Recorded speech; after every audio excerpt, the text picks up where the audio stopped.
Bwana wetu Yesu Kristo asifiwe. Mimi ninaitwa ndugu yenu katika Kristo Philip, natokea Kenya, na kwa neema yake Yesu Kristo nimepata nafasi ya kusimamia na kuongoza kwa uwezo wa Roho Mtakatifu ndugu zangu katika Afrika. Bwana Yesu asifiwe. Katika shirika ambalo linawazia mazuri kanisa la Kristo, kanisa ambalo Kristo anakuja kulinyakua. Bwana Yesu asifiwe. Haleluya. Wakati watumishi wa Mungu wamekuwa na hudumu, haswa wale waimbaji, nimekuwa na kitu ambacho nimejifunza ya kwamba Pastor Paul mahali hapa tunapoelekea, ikija kwenye kuabudu na kusifu, unahitaji tu inaitwa piano. Bwana Yesu asifiwe. Anahitaji piano. Jumba hili ni kubwa na linaonyesha una maono makubwa, na uwe na maono makubwa pia kwa watakao tumika katika kumsifu na kuabudu Mungu. Bwana Yesu asifiwe. Natumai kuna mengi ambayo sisi kama shirika tutajaribu kuchangia kwenye ukuaji wa hii kazi ambayo Bwana amekutuma kufanya. Bwana Yesu asifiwe. Natumai baada ya sehemu hii ya kwanza ambayo tumeianza, nitaondoka na mtumishi mmoja, na kwa sababu nimetembea na mke wangu, na shuku anaweza kuwa na kitu ambacho tutaongezea kutoka katika mfuko wetu binafsi, sio kutoka katika shirika. Tusaidie kwenye kupata kinanda. Msipige makofi, msipige makofi. Katika moyo wako shukuru Bwana. Ukianza kunipikia makofi nitaanza kiburi. Nimeona wengi ambao wamepikiwa makofi mwishowe hawakumaliza vizuri. Kwa hivyo hesabu hilo kwamba ni Bwana amefanya, sio Filipo, na umsifu Mungu kimoyo moyo. Bwana Yesu asifiwe. Haleluya. Shirika hili tupo kwa ajili ya kushikana mikono na watumishi wa Mungu. Hii sio huduma au ministry ya kwamba inakuja kubadilisha jina la kanisa lako au kubadilisha utumishi wako katika kanisa. Hapana. Sisi tupo tukushike mkono wewe kama mchungaji, na tukuweke kwenye hatua ambayo huenda shetani alikuwa amekufunika usifike, lakini Bwana kupitia uwezo ambao ametia hawa watumishi wote na wawakilishi wetu, Bwana atatuwezesha tukushike mkono. Kama ni kwa neno, ni kwa neno, na kama ni kwa vitu vingine pia atatuwezesha mpaka tutakapotimiza kila ambacho alitutuma duniani kufanya. Bwana Yesu asifiwe. Haleluya, watumishi wa Mungu. Katika uwakilishi wa Afrika Mashariki nimeona Wakenya ni wengi, Watanzania hawapo. Na hilo lingekuwa swali ngumu sana wakati watumishi wa Mungu tungesimama tena tuseme wawakilishi wa Afrika Mashariki. Natumai tuko na watumishi ambao tumewachakua kiroho, ila kimwili hatukuwa tumewachakua. Lakini wakati kongamano litakavyokuwa linaelekea, hayo majina nitayawazilisha kwa mtumishi Paul Shija. Na katika mkutano mmoja kati ya hizi mikutano ambazo tuko nazo, Bwana atatuwezesha na kupitia mtumishi Paul Shija atatangaza yule ambaye atakuwa mwakilishi wa Afrika Mashariki katika timu ya wakilishi wa Afrika Mashariki kutoka Tanzania. Bwana Yesu asifiwe. Haleluya, watumishi wa Mungu. Sawa sawa na Uganda. Uganda tumetoka kule mwezi wa pili, tulikuwa na kongamano, na tumekuwa pia tukiuliza Mungu. Maana mara nyingi katika usimamizi na uongozi wa Afrika Mashariki na Afrika na hata nje ya Tanzania, hatuchakui mtu kwa sababu ana hela, hatuchakui mtu kwa sababu ana kisomo. Sisi tunachakua mtu kulingana na uongozi wa Roho Mtakatifu. Maana kusikiliza Roho ni bora kuliko kusikiliza watu na kusikiliza mali za watu. Kwa hivyo tunamsikiliza Roho, na ninajua kwamba pia tuko na listi ya majina au jina la mtumishi wa Mungu kutoka Uganda ambaye tutakuwa naye katika uwakilishi wa Afrika Mashariki. Bwana Yesu asifiwe. Haleluya, watumishi wa Mungu.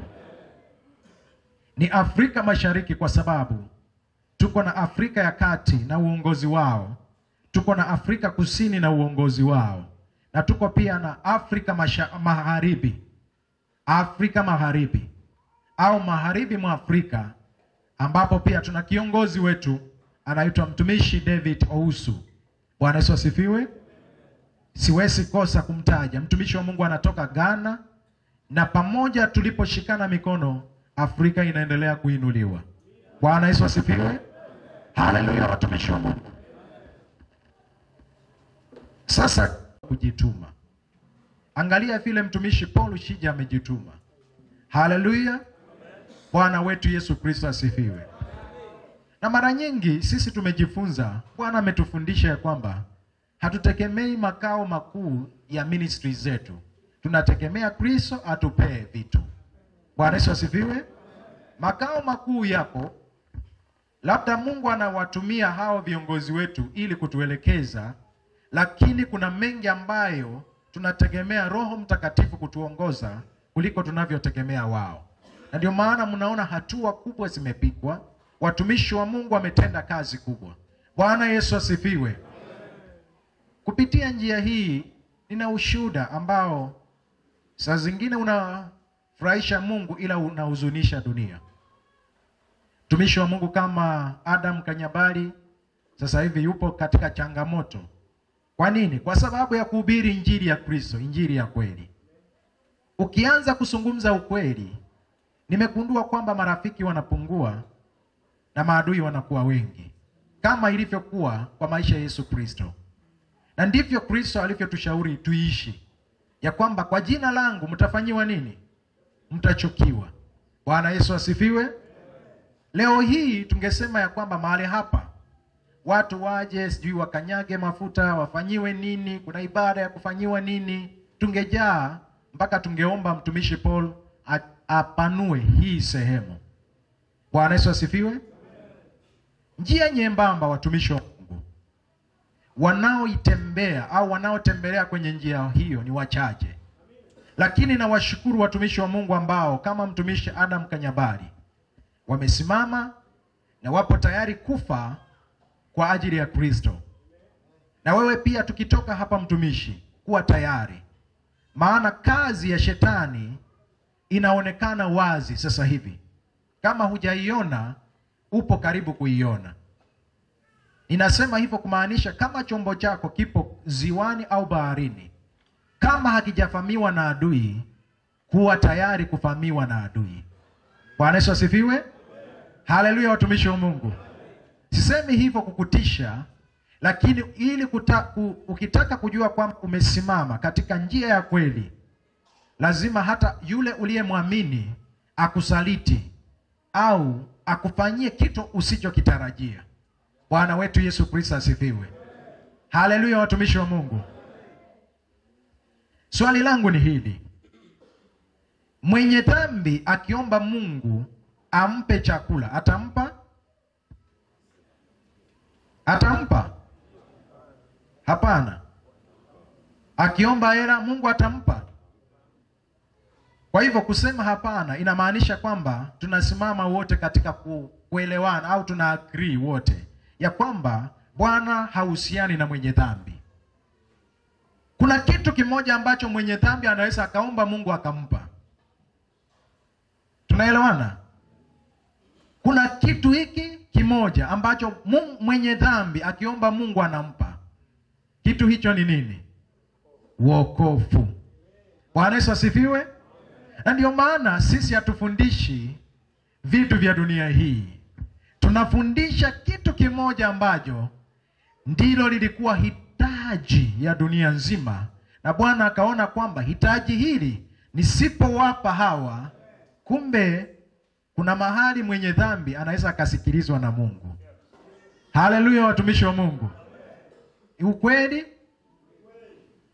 Mwenye dhambi anaweza akasikilizwa na Mungu. Bwana Yesu asifiwe. Haleluya. Lakini kanisa la kisasa, cha kushangaza ni kwamba wanatenga huyo mtu ambaye kuna sehemu anaweza akasikilizwa na Mungu. Bwana Yesu asifiwe, watumishi wa Mungu. Iwapo mahubiri au mafundisho yako unapoyapanga kwenda kuhudumia watu au kuwahubiria watu hayana Yesu ndani mwake, hayana kuzungumzia Yesu Kristo ndani mwake, mtumishi wa Mungu, itamaanisha kwamba Kristo kwako ni siri, na ni siri ambayo haijafunuliwa kwako. Bwana Yesu asifiwe.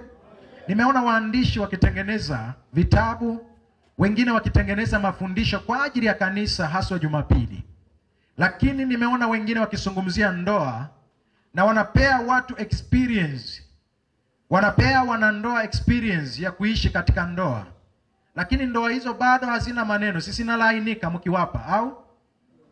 Sinalainika, sio watumishi? Inakuwa ngumu. Bwana Yesu asifiwe. Kwa nini inakuwa ngumu? Tumeacha suluhisho, tumeenda kwa method. Bwana Yesu asifiwe. Kwa sababu kuna solution na kuna method. Yaani tunaacha suluhisho. Bwana Yesu asifiwe. Kristo ndiye suluhisho wa kila au suluhisho ya kila kitu. Hata tujaribu njia ipi. Bwana Yesu asifiwe. Hamna mtumishi ambaye anaweza kuombea ukapata hela.